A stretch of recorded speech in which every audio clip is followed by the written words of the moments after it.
Ladies and gentlemen, 2 minutes. We'll start in 2 minutes. 2 minutes. Mic check, everybody good? Everybody good on sound? Okay, thank you.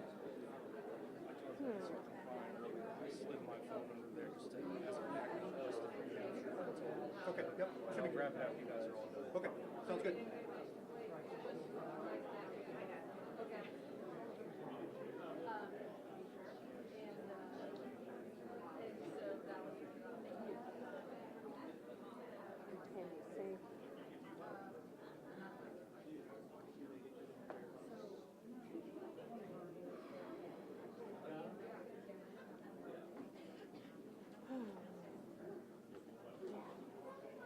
A little chilly in here, don't you think?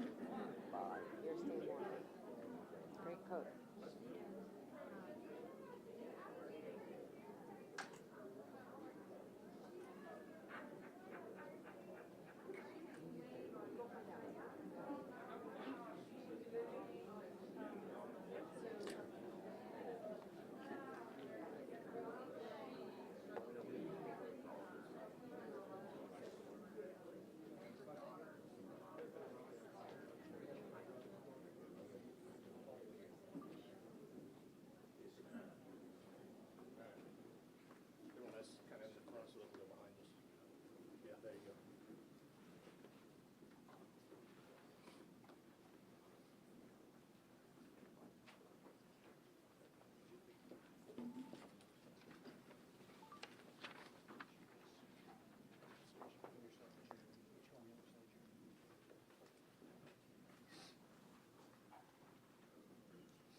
Good morning. My name is Jeremy Piers with the Indiana State Police. I'd like to thank you all for being here today and for your continued cooperation throughout the course of this trial. I'd also like to extend a special thank you to the Canal Center for allowing us to use their facility today. As we move forward, we remain committed to keeping Abigail Williams and Liberty German at the center of our focus. Their memory has guided us every step of the investigation, and the photo displayed behind us serves as a powerful reminder of why we are here and what this case has always been about. Due to the gag order, it has been some time since we have spoke publicly about this case. Now that the order has been lifted, we are grateful to be here today and speak to all of you. Before we get started, I'd like to introduce to you the speakers: Mike Patty from the families, Carroll County Sheriff Tony Liggett, Indiana State Police Superintendent Doug Carter, and Carroll County Prosecutor Nick McClelland. At the conclusion of their remarks, Prosecutor McClelland will take a limited number of questions, and he has requested that all questions be directed to him. On behalf of those standing behind me here today, and all those who have dedicated countless hours into this investigation, we thank you all for your continued support. I'd like to introduce to you our first speaker, Mike Patty. Thank you, Jeremy. I don't have a nice speech all prepared. It was kind of a last-minute thing here, but I really wanted to take the time to send out my appreciation that justice has been served for the girls. I want to thank the jurors. I hope they get a chance to see this, that they took time out of their lives and remained open-minded and objective and was able to look at the information and deliver a verdict. For that, I will always be grateful. The community. This community has embraced our families from day one and continues to lift us up and support us. And again, for that, I'll always be grateful. I want to thank them. To the investigative team and the prosecution, thank you for staying steadfast and continuing to work towards this. It's been almost 8 years coming.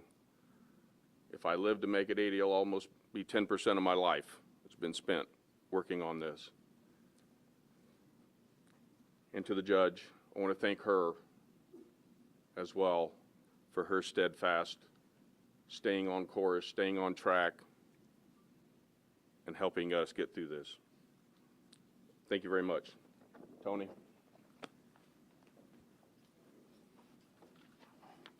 Good morning. The end of 2016 and the beginning of 2017 completely changed the fabric of Carroll County. We lost 6 beautiful young girls, and all of that happened within a 6-month time span. My office is not a part of the investigation into the Flora fires. That's being headed up by the state police. We would do anything that they would ask for us to do, and I know they're working extremely hard on that case as well. Carroll County is a tight-knit community, about 20,000 people.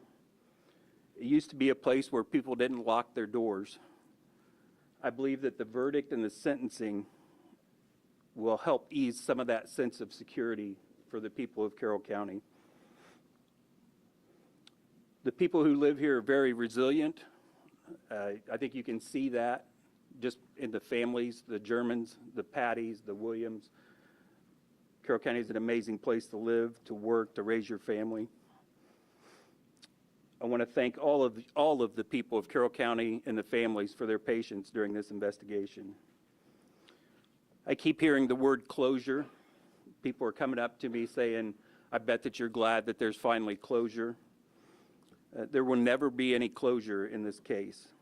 The Germans and the Williams family lost their daughters, their granddaughters, their siblings.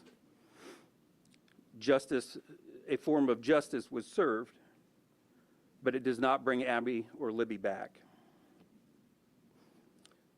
These families will live every day without 2 of the most important people in their lives. They're missing milestones because of a low-life coward decided to take their innocent lives. They did not deserve this. Today is not closure. It is just turning the page and starting a new chapter. My heart is and always has been broken for these families. I want them to know that we stand with them, and I want to apologize to them that it took 8 years for us to get to this point. This case was quite the undertaking for the Carroll County Sheriff's Office.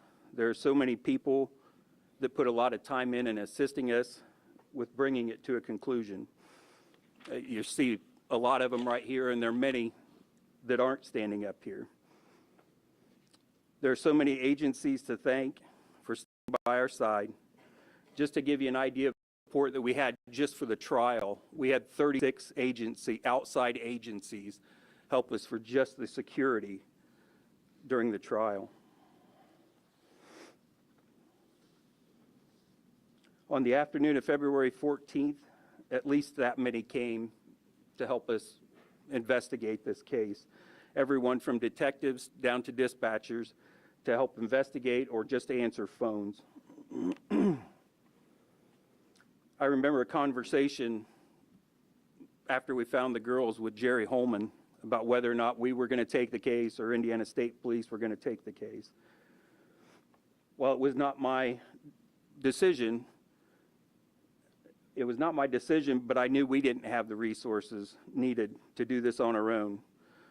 Holman made a commitment that if we took the case, ISP wouldn't leave us and they would stand by our side and provide any of those resources that we needed, and they did just that. Tobe Lesenby was the sheriff at the time, and he asked ISP to stand with us. I want to thank Doug Carter and the rest of the Indiana State Police for being with us during this time. The reason justice was served today was due to one person, a person that only knows how to give. She has given herself literally for free to this investigation in different ways since about March of 2017. Kathy Shank, while filing, scanning, organizing, found a tip that led us to be here today. Throughout this investigation, especially when things happened during the month, for things that happened during the month of 2017, that was a time when Kathy was not helping us. When she would come across something that she didn't know, she would always bring that to an investigator, and every time that she brought us something and said, "Did you know this?" We knew it, except for the tip that she brought us that got us here today. To borrow a term I believe was started by Becky Patty, a saying that meant enough to me that I had it on a sticker on my computer, in my car, and on my refrigerator at home. The goal was actually to be able to say the words, and they ring true. There is zero doubt that justice has been served, and today is the day. Thank you.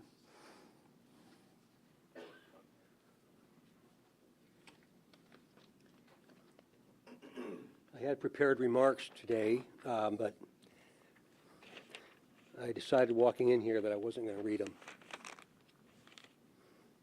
John Perrine reminded me that 2,866 days ago, this entire thing began. I didn't know what I would think, and I didn't realize today we were going to be walking into the same room where many of you were, I believe in, again, from memory, April of 2019 or that time frame. And over the course of these last many years now, several of us, me included, have been mocked and ostracized for our emotion, for our inability to answer questions that you might ask, and the thought that we're something other than human beings. I'm not going to apologize for that. I often say I wish people could see what goes on behind the scenes, and not just with people dressed like me, but citizens of this county and of this city. It's amazing, amazing acts of unbelievable courage and self-service and self-sacrifice. I wish you all could have been in the courtroom today and heard the victim impact statements.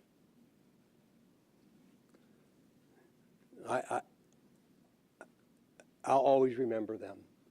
And I hope you'll get the transcripts and read what was said and try and understand the context of those words, even though you weren't in the courtroom. Over the course of these last many years, there have been many investigative strategies. Any notion of a cover-up, any notion of us deciding the outcome of this, any notion of any connection to anything else is not correct. It's not correct. I've never been a detective in my entire lifetime, but I get to represent some of the best on the planet Earth. And I listened to them intently. And when they made strategy decisions associated with what the next steps would be, my job was to support them, and I stand by those decisions, every single one of them.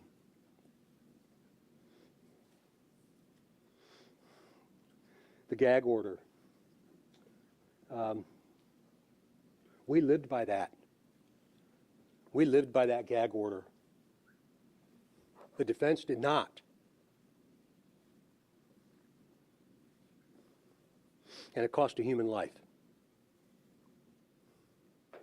Anybody that shares those photographs of those two little girls should be held accountable, whether they're in the public sphere, whether they're emailed to you, whether you found them in a place you didn't want them to see. I hope that if you ever see them, you'll picture your own children as Abby and Libby. I'll never forgive that. I will never, ever forgive that. We lived by the gag order. Documents were released from the defense that drove a public narrative that many of you talked about. And damn it, I wish I could have responded. But I was not going to violate what Judge Gall said. So they were able to get these documents out there and create a public narrative that you and many others, many of you, and many others believed around the globe. Baldwin and Rossi are responsible for that, not this team.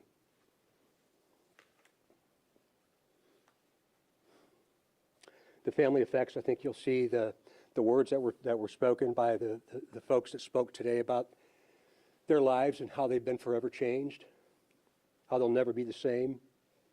And they said it in ways that were beautiful in some kind of a mysterious way. There's an attorney in Indianapolis by the name of Guy Relford. And I heard Guy on the radio after the verdict when a lot of hate mail came, death threats came.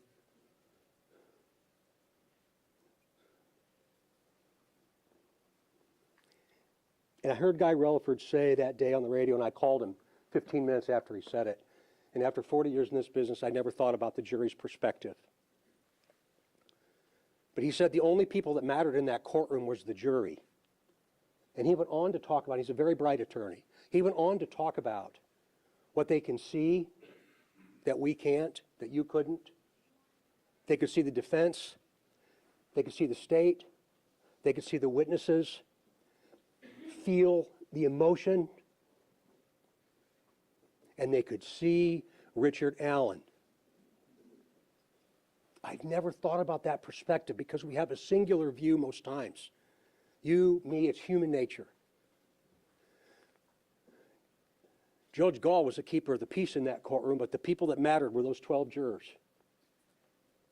And we have a system of justice that allows them to decide the fate of a human being. That's what our founders had established. And that's what they did. I hope you all understand that what you say and how you report matters more than you can ever possibly comprehend. This is an opportunity for us to all learn about what social media is and isn't, what we should do and what we shouldn't, and understand that their words have consequences to other human beings. I appreciated Guy's perspective, and it changed my view of the criminal proceeding. Richard Allen knew.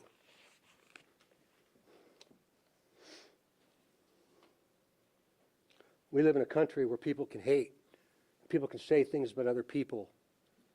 And that's okay. Hate me. It's okay. It's one of the only countries in the world where you can. So hate me if you want to. The investigative collaboration is something that I'll remember for the rest of my life. For the rest of my life. There's no way we could possibly chronicle it or articulate it or write about it or anything. There's no way we could ever do that. We are human beings, and there were mistakes made. But there was never a mistake made that we knew was wrong when we did it. I'll crawl across shards of hot glass for Jerry Holman. Jerry Holman is not a liar.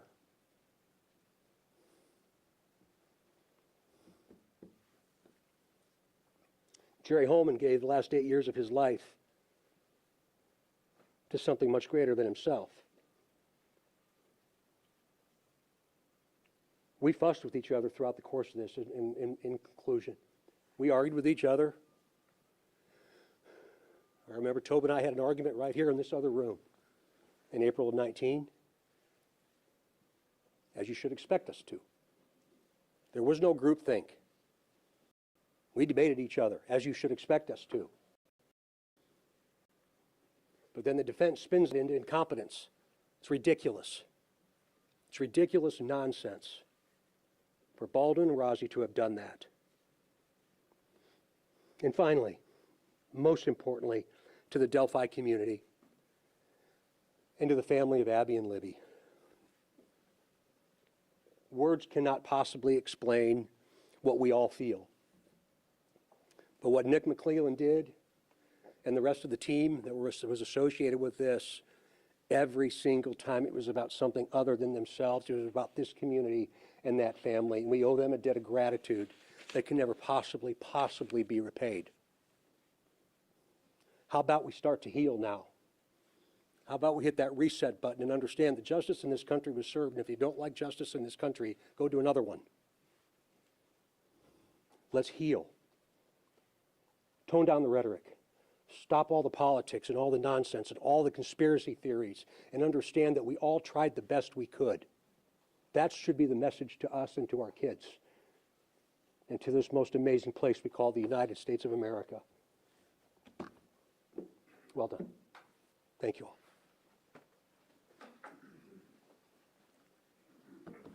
Good morning. Can we all just have a little bit of a sigh of relief that this thing is over finally. The convictions come in. We've got the verdict. We got the sentence, 130 years in the Department of Corrections. And while I don't think ever this verdict or this conviction will ever bring peace to the family, I hope that they can take this sigh of relief with me to say that this part of the trial is over, that we got the conviction, that we got the sentence that brings justice for Abby and Libby. A few of the things I am going to say are going to echo what Sheriff Liggett said, what Superintendent Carter said, and what Mike Patty said. But I'd be remiss if I didn't thank some people along the way. Law enforcement, Carroll County Sheriff's Department, Indiana State Police, Department of Natural Resources, all the agencies that assisted in this investigation and the prosecution of the defendant, I want to thank. They were attacked by members on the internet for their integrity. They were called corrupt. They were called evil. And they were called liars. And they weathered that storm with professionalism and did what they could to be a shield for the families. Spent countless hours chasing down leaks of crime scene photos, countless hours attempting to scrub the internet of those crime scene photos, and countless hours trying to protect the family as best as they could. And so to them, ISP, Carroll County Sheriff's Department, DNR, the other agencies that assisted, thank you. We would not be here today if it were not for your efforts and your countless hours that you sacrificed away from your family and your friends to give us the evidence that we needed to get the conviction. I want to thank my team, Stacy Diener, James Luttrell. There is no way I could have tried this case without them. We spent countless hours working on this case, away from our families, away from our friends, and no one will understand the heart and the effort that they poured into this. So thank you. I want to thank Kathy Shank. She kept us well fed. She was the grandmother of our office, if you will. She made sure that whatever we needed, she took care of, and she never complained. And without her, we would not be here. Without her countless hours of going over filings, of scanning in documents, of looking at reports, and having the wherewithal to bring this to the attention of Sheriff Liggett, to say, hey, I haven't seen this before. Has anybody followed up with this person? Without her, we would not be here. Without her, we would not have an arrest, a conviction, and a sentence. She was the key part to this investigation. The needle in the haystack, if you will, that brought this investigation to a close to where we could make an arrest. Kathy Shank, I thank you. And finally, the family. The Williams, the Germans, the Patties. Thank all you guys. The support you gave me throughout this. Those times when I said you had to abide by the gag order, that you wanted to respond to the things that were being put out there, the allegations against you, against your family members, that you respected me to the point where you were willing to agree to abide by that gag order for the betterment of the case. The fact that you supported me throughout it, and I know there may be times you doubted, but you endured. And without your help, we wouldn't have got the conviction. And without your victim impact statements and the graceful words that you gave to the court about how this has influenced your lives, we wouldn't have got the sentence that we got. 130 years, maximum sentence on each count. And so I thank you. Finally, I'd be remiss if I didn't thank Abby and Libby themselves. Libby for recording the defendant as he walked across the bridge, having the wherewithal to pull out her phone and record that individual, having the wherewithal to know that something wasn't right. Arguably the biggest piece of evidence that we had, that recording of their killer. And then to Abby for hiding the phone from the killer so that he couldn't take it with him, hiding the phone so that law enforcement could find it and get that piece of evidence that Libby had collected. Without the efforts from those two little girls, we wouldn't be here today. So Abby and Libby, thank you. I want to say we're very happy with the jury's verdict. We're elated with the judge's ruling, or not the judge's ruling, the judge's sentence. The sentence is appropriate. As Judge Gall stated in court, the aggravators outweighed the mitigators, and the heinous nature of this crime deserve a fully executed sentence. I'll end with this. I want to thank the media for keeping this case in the forefront, for keeping the tips coming in for us to investigate. But I will leave you this word of caution. Please, as Superintendent Carter said, the crime scene photos are still out there, and more may be out there in the future. Please, if you receive those, delete those. Don't forward those on.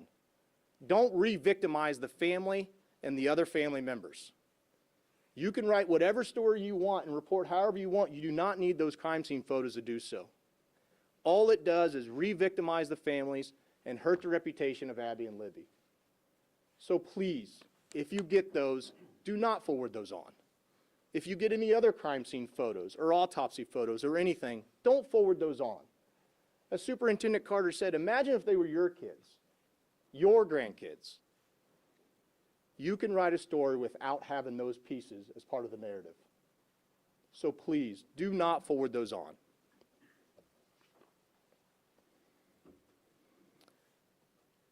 I want to thank the community finally. Everybody in the community locally has supported my office, supported law enforcement. The show of support from them has been just unforgettable. I appreciate everything everyone's done. I appreciate the prayers. I appreciate the handshakes, the support, everything that everybody's done throughout this course of the 8-year investigation. When this investigation started, I was actually a defense attorney. I ran for the prosecutor's office in January 1st of 2018, and I knew coming into that office that this case was one that I would have to investigate. And I made it one of my goals not only to investigate it, but to get an arrest, have the trial, and get a conviction. And all the support I had throughout that time, I appreciate it. And so, as Trooper Pierce said, I'm going to answer a few questions. The gag order is lifted. You're more than welcome to talk to anybody up here individually afterwards if they want to talk to you. But I will take a few questions here and now. Nick, what did you do to help the family navigate the emotions of the swirling narrative outside of the gag order and also the hate and vitriol put onto this case? It's not easy. It's hard to put yourself in their shoes because I've never had a child die. And so it was very difficult. It took a lot of phone calls, text messages, meetings. A lot of it was, hey, try not to read that stuff that you see on the internet, which is easier said than done. But a lot of it was just moral support and leaning on each other to say, we can't violate the gag order. Let's keep our eye on the ball. We need to get the trial, and we want to try to get the conviction, and then we can talk. And so it was just a lot of words of encouragement between each other, moral support, text message, phone calls, those kind of things. Go ahead. What happened with Ms. O'Shea at the end of the hearing? What was that fight about? It wasn't a fight. She was just commenting about some things that were said at sentencing, and I'm just going to keep those things to myself. In your face, though, that's not a fight. Well, I don't know if she got up in my face. I'll just keep those things to myself. She was just commenting on things that were said at the sentencing. Yes, ma'am. The defense has made it clear they plan to appeal. Your thoughts on their chances? Well, it's not up to the defense. It's up to the defendant. I'm not going to repeat his name. He's the defendant at this point. And so he has 30 days to file notice with the court that he wants to appeal. If he doesn't file that notice, then there is no appeal. And so once he files that notice, we'll deal with it accordingly. We'll work with the Attorney General's office to represent the state, and we'll give them whatever support that they need in order to draft a response to that appeal. But I guess given all the questions and you've all addressed it up here and how frustrating it was, your confidence in the security of this verdict and in this maximum sentence? I feel confident in the verdict and the sentence. But again, I'm not on the Court of Appeals, so they'll have to make that decision if it comes to them. Sorry, Ms. Part of 2023, and one of the very first pretrial hearings, you addressed the court as to there's possibly some other actors Well, at this point, we don't believe any other actors are involved. We don't have any evidence to support that. If evidence comes out in the future to support that, we'll obviously investigate that. We're not going to say, hey, no, we got the conviction. We're not listening to what you have to say. But at this point, we have no other evidence showing that any other actors were involved. If Richard Allen himself, the defendant, wants to come forward and give us more information, we'll gladly accept that. Is that the reasoning for the amended charges? The amended charges were we added the 2 counts of intentional murder. I did that because I thought it was appropriate at the time. Thank you. Yep. Can you tell us more about the Anthony Shots? Hold on just a minute. Do you have a question? Yeah, can you tell us, or maybe asking to speak on behalf of other people, how it makes you feel with the guilty verdict and the sentence? Obviously, it's the outcome you guys wanted, but how does it make the entire team feel to get to where we are today? I think, I hate to speak for everybody, but I think, I hate to be cliche and use the word justice, but justice, vindication, to show that the people standing behind me weren't liars, weren't corrupt. You know, those hate mails and hate messages continue to come in from some podcasters, some YouTubers. But I think just justification that, okay, we conducted a clean investigation, we presented the evidence as best we could, and the jury were convinced beyond a reasonable doubt that he was guilty. Nick, Yes. does this now mean that all the other men are cleared? Can you use that word? Who is all the other men? The other men that were looked at during the course of the investigation that you always said we couldn't say that they're cleared, can you now say they're cleared? I may not use that word clear, but what I can tell you is we don't have any other evidence that ties them to the offense at this time. Are you still looking into the Anthony Shots profile in any other secondary investigation other than? What do you mean, looking into the Anthony Shots profile? Well, in 2021, you guys asked for information on the user of that profile. Mr. Klein was in custody at that time, and then it just kind of faded out. Well, it didn't fade it out. He was convicted of what, 34, 35 counts? Is there anybody else connected from that profile to this case at all? Not that we have any information of that right now. Can you speak to the timing of today's sentence? Christmas is 5 days away. This is an emotional time of year for a lot Sure. of folks, and you've lost people and this kind of thing. Can you? There's no significance in my mind to the timing. Once a person is convicted, they have a right to be sentenced within 30 days. And so I think the timing just was to try to get it in before the holidays because a lot of people do have time off and and the courthouses are closed. So there's no significance in my mind to the timing, but that it worked in everyone's schedule. I just mean that it's the time of year when people are with people they love, and these 2 little girls are not with their families today. I'm not sure I understand your question, but yeah, regardless of the time of the year, I imagine it's hard for the family to not be with the victims any day, whether it's somebody's birthday or somebody's anniversary, the other holidays we have out throughout the year. You know, Christmas is probably especially difficult. Again, I don't expect this verdict or the sentence to bring peace to the Patties, the Germans, or the Williams. I don't know what at this point could ever bring peace to a family member that loses a child or a parent that loses a child. What I hope is what I said. I hope it's a sigh of relief that this portion is over and that the conviction as it is now stands and that he's been sentenced to the maximum possible sentence. I hope that is a sigh of relief for them. And I hope that they now, like Superintendent Carter, can continue to heal and start to put this chapter behind them.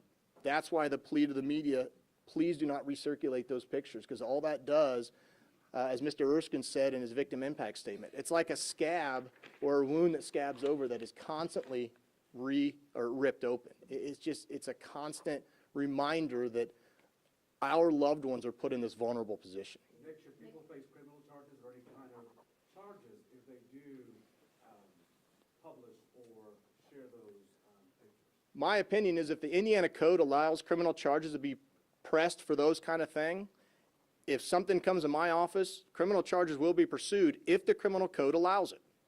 Superintendent Carter, can you speak to the number of... Well, he can ask some questions after we're done here. So Would you concede that there are some holes in this case or things that cannot be explained, but you guys were not able to explain?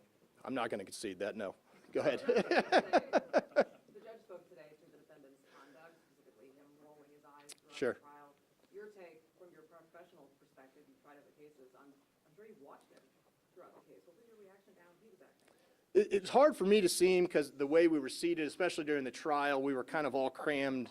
We call it the well. We're kind of all crammed in there, so it's kind of hard for me to focus on him. And the way I try cases is I'm pretty focused on what I'm doing, and I try not to get sucked into the reactions of other people. I like to watch what the jury's reactions to certain things are. And so a lot of the stuff that she commented on, I didn't see from him. What I did notice from him is what I said in my sentencing recommendation, just the lack of remorse and the lack of regret, the lack of emotion, I guess, when the images of the victims are put up on the screen. You know, as a father, when I see those things, and you've probably seen me up here and other places, I get a little emotional about it, and it's hard not to. And so the lack of those things kind of struck me. I didn't see him roll in the eyes of the judge, of course, but obviously never a good thing to do. So those are my comments on that. And then follow up, what do you think, what piece of evidence, really quick, what, Just one more, then I'll be good. Yeah, sorry. what piece of evidence, like from his demeanor to any parts of your case, what piece of evidence do you think did it for the jury and then to also elicit this maximum sentence? What do you think got us here? Oh, gosh, I don't know what did it for the jury. I think it was a culmination of everything that we had. I think once you start stacking that evidence against him, and as it stacks up, it's hard to say that the defendant isn't Bridge Guy. And if you can accept that he's Bridge Guy, you can accept that he's the killer. And that, to me, is the bottom line. And so, If you have a message for Richard Allen, you could talk to him face to face right now after all this has been said and done, what would you say to him? I think I would just echo what the superintendent said and what Sheriff Liggett said and some of the things that were said by the victims' families at court. If he truly wants to apologize to the families and admit to what he's done, now's the time to do that. So, Can you say today that Carroll County is safer than it was 8 years ago? I believe so. What steps have been taken to make it safer? Well, I think it's safer in the sense that people can have that sigh of relief to say, okay, we got the guy, we got the conviction. And so I think in that sense, it's safer. I've always thought I was born and raised here in Carroll County. I left, of course, to go to college and law school, but then I came back. And so this has always been my hometown. It's been my hometown for 3 generations or 4 generations in my family. And so I've always thought it's a safe place. And the things that Sheriff Liggett said, the thing that the victims said in the sentencing, that wasn't fluff, that we didn't lock our doors and that we knew everybody else. Those are true statements. This is a traditional, small, Midwestern town. And so I think it's always been safe. I think there can be that pressure off of people now to say, okay, I feel better. We got the guy, we got the conviction, and we know he's going to be in prison for 130 years. So, go ahead. That'll be it for the questions today and for the press conference. I would just like to say thank you for all for coming out. As you go about your day, please remember the most important part of this entire thing, and that's the 2 girls that are behind us today. So as you go about your reporting, please do that and have a safe trip home. Thank you.